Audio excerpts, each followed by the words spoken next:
Is it just me, or does the fall season literally rewire your brain? Like one crispy cold morning and suddenly you're not depressed anymore. You're creative, you're romantic, you're the main character of a gothic novel. Tell me I'm not alone in this. So if you get like this every time the leaves start falling, these are the books that will ruin you in the best possible way.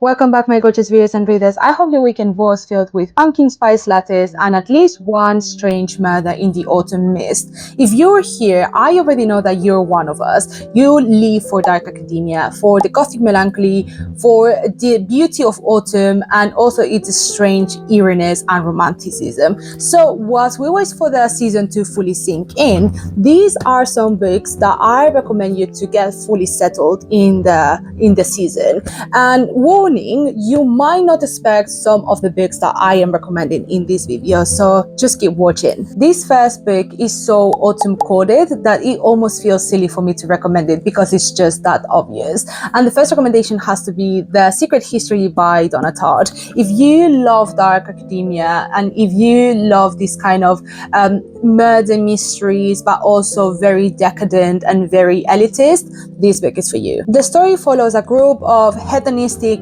elitist, classic students who, in desperation for finding the true meaning of beauty and life, commit an unspeakable act that will shake them to the core and will change them forever. This book pulls you into the suffocating world of Greek translations, of crumbling egos, and too many cigarettes smoked in too many libraries. You will feel surrounded by rich, beautiful, fragile misfits who live on melancholy, on whiskey, and narcissism. It's beautiful, it's pretentious, it's messy, but it's still iconic. Now, talking about narcissism and beauty, we need to talk about this masterpiece. For me, this is like a darker, more glamorous version of dark academia. This is like the cool aunt that you secretly want to be like when you grow up.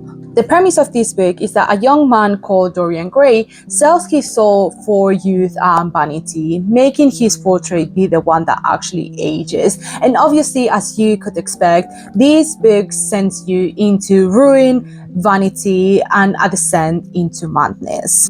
This book sends you into the gloomy Victorian London of opulent dinners and endless soirees that never finish. This book is about the obsession with beauty, with art, and the obsession with perfection.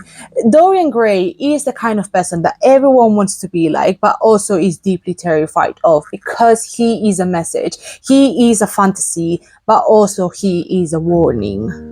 If you want something that perfectly combines the obsession for beauty and for research of The Secret History, but also still want the opulence, decadent sense of the picture of Dorian Gray, then If We Were Villains by Emma Rio is the book for you.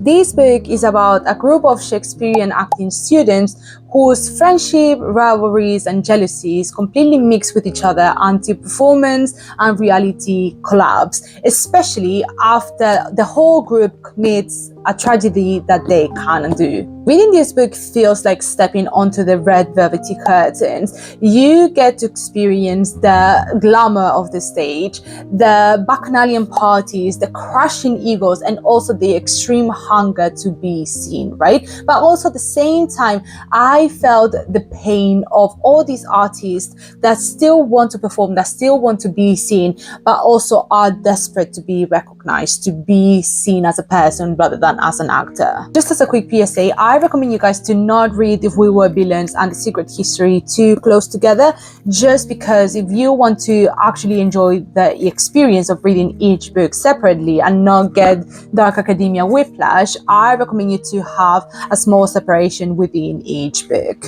Finally, last but not least, and I would say this is my top one recommendation of books that you have to read this autumn. If you prefer the the rigorous intellectual side of academia, of the lectures, the theory, the institutional critique. This book is for you, and the book is Babel by R.F. Kuang. This book is set in 1800s Oxford, and it follows a group of students who are studying translation and also magic filled with silver, only to uncover the violence of the British Empire, the corruption of academia as a system, and also the cost of resistance. For me, this is not just a story, this is a manifesto. It's about dismantling the oppression system. It's about how this very system can be so giving, but can also betray you. It can turn you into a soldier, into a pawn. This, for me, is it has completely redefined dark academia, or academia in general as a genre. It's political, it's hard, it's devastating, it's sharp. And with this criticism, with all its criticism to academia, it also shows the truth. This book has completely redefined what academia is, and it's one of the best academia books that I have ever read. So these are my top recommendations to summon the autumn dark academia gothic novel vibes that we love so much before the leaves even start to fall. Now, I have a question for you guys. Which of the books are you picking first if you haven't read them already? And otherwise, which of the books do you think that does not belong in the list? Let's fight it out in the comments. I want to know your opinion. And as always, don't forget to follow me on my social media platforms, and I'll see you guys next week, and have a great rest of your day. Bye guys.